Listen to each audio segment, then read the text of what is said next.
Hello everyone, I'm Matt Williamson. How's it going?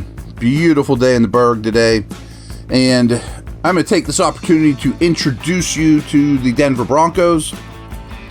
Spoiler, they were not very good in week one, and I don't think they're a very good team, and I think they don't have very many good players, but surprisingly, they won 8 games still last year, and I think Sean Payton knows how to coach. So, Denver's missed the postseason for 8 straight seasons. Last time they won the last time they went to the playoffs, they won Super Bowl 50. That's the second longest drought in the league, and it's also the longest ever for a team immediately after a Super Bowl win. You know, you would think if you just won the Super Bowl, you should get to the playoffs the next year or two. Nope, not Denver. This is the thing that scares me the most about this game. All time, in the month of September, Denver has an 83, 33, and 2 record at home in September. Why? Because no one can breathe there. The air's too thin and no one's in condition. But the Steelers do have a deep roster and used a lot of guys. So that is, important. Not only the Steelers 10-3 in their last 13 regular season road games, they've also won their past 13 road games when leading going into the fourth quarter, which is the longest streak in the league. Last year, the Broncos gave up almost a whole yard, 0.8 more yards per play than they gained. They also allowed their opponent to rush for a full yard more per attempt than the Broncos gained on the ground, which was the worst discrepancy in the league. They also gave up 48 more first downs than they produced last year. Tomlin and Sean Payton have combined to win 334 games. 174 for Tomlin, 160 for Payton, and 3 with Super Bowl titles. Pretty darn impressive. These guys know how to win in the league. Only Andy Reid has more career wins than Tomlin. This is crazy. The Steelers have now won 5 games without scoring an offensive touchdown under Mike Tomlin. That's the second most in the league since Tomlin took over in 2007. Won 5 games without scoring an offensive touchdown. The Steelers were +3 in turnover differential. Last year they were +11. Only the Ravens and Giants were better last year. Denver was +4 last season, but was -1 in Seattle last week, turning the ball over 3 times. Turnovers are going to be crucial. We've talked about this a ton. So, as I've told you, this episode is brought to you by Bet Online, our buddies. Bet Online is the world's most trusted betting platform and your number one source for everything football. From the preseason NFL to college NFL, Bet Online has every stat, every matchup, and even live odds and spreads while the game are being played. Get in on the winner-take-all $300,000 survivor pool for the upcoming season. When the game's over, head on over to the online casino and get in the game of blackjack or poker or unwind with one of their over 150 slot games. Head to the website today and use promo code BLEAV, capital BLEAV, and get in on the action. Bet Online. The game starts here.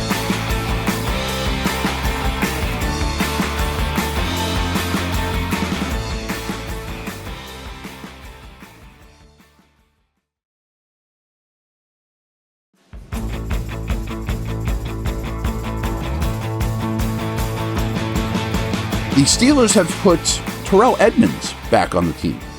Interesting. I think it's worth it. I mean, he has not done much or increased his value since leaving town, to be honest with you. But as a depth guy that can do a lot of things reasonably well, at least the last time he was here, I don't know, and what I need to explore, and I will after we hang up here, is what has he done on special teams since leaving the Steelers? I would think he'd be good at it, but he didn't do it much here because he played every snap.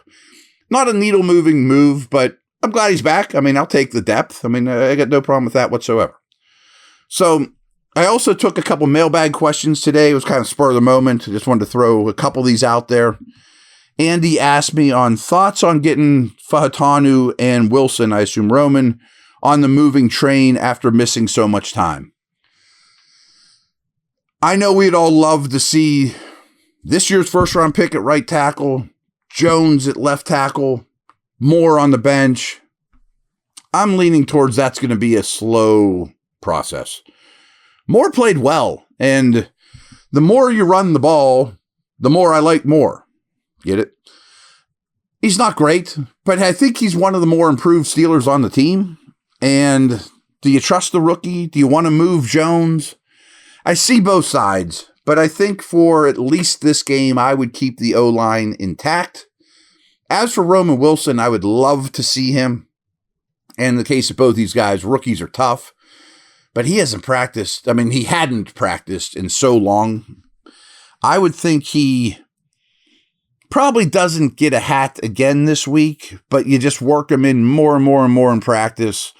And maybe by week 3 or 4, he's active, but I don't know how much he sees the field then. You know, I mean, these are tough situations, and they're tough for me or any of us really to be on top of unless you're truly in the building, not even just at practice, but like where are they mentally with all the things asked of them for those positions, and are they on top of that stuff? I assume they are. I've only heard good things, and they have great reputations for being workers and smart, both those players. But coaching's all about, or not all about, but a huge thing with coaching is just trust. And I don't know how they could possibly trust either one of these guys yet. John Seward asked, winning the time of possession battle was an important factor in the victory versus Atlanta. It will be even more important in Denver. Does Fields' style of play better lend itself to extending drive? Do the stats bear that out? I do think there's something to be said for his scrambling ability, his ability to pick up a first down, get a new set of downs, and thus get more time of possession simply with his legs. But I think Wilson's just better at his job, which is just being an NFL quarterback, than Fields is. So it's an interesting angle. I still think I would take Wilson in terms of who can create the most time of possession, because something that you wouldn't know, none of us would know, is what happens when you come to the line of scrimmage and the veteran Wilson changes the play to get out of a run that was going to gain 1 yard into a screen pass that gets 8. You know what I mean? Like the mental stuff, the pre-snap stuff lends to getting more time of possession, more first downs to me. And I do believe he's a better passer, and I definitely think he's a better red zone passer. And I'm not saying they would have scored, touchdown every time in the red zone. They never would have kicked the field goal, but my hunch is he would have probably thrown a touchdown pass against Atlanta. Last one here is also Fields related. CC Ryder, good buddy of the show. Any thoughts on Fields making the O-line better because of his mobility? Love the show. In a nutshell, no. Like, offensive linemen do not like pass blocking. Well, Fields definitely makes the blocking better in the run game. I mean, there's no question about that. Like, there's tons of stats that'll show you highly mobile quarterbacks, their running backs create very high, inflated, frankly, yards per carry. Like Gus Edwards averages over 5 yards a carry for Baltimore because of Lamar. CJ2K got to 2K when Vince Young was his quarterback. Like, Warwick Dunn is a really good player in TJ Duckett, but they blew up when they had Vic. There's tons of those examples. But in protection, it's kind of the opposite, because if you think of it through an offensive lineman's mind, he would much, much rather protect for a Peyton Manning than a Justin Fields or a Vic. Why? Peyton Manning can't get out of the way of anybody. Well, that's a misnomer too. Peyton Manning's ability to keep his eyes downfield, shuffle like he's in a boxing ring, a little step here, a little step there, Brady, Marino, move up in the pocket when the rush is going past him. Those are O-lineman's favorite things. But the key here is, if I'm a left tackle, I'm looking at the guy I'm blocking. I am not looking at the quarterback. So if he's scrambling around and I don't know where he is, I might block my guy right into my quarterback, unbeknownst to me. You know what I mean? There's a pocket for a reason.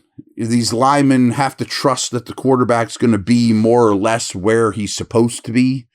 And you take Bud Dupree and you push him right past the pocket.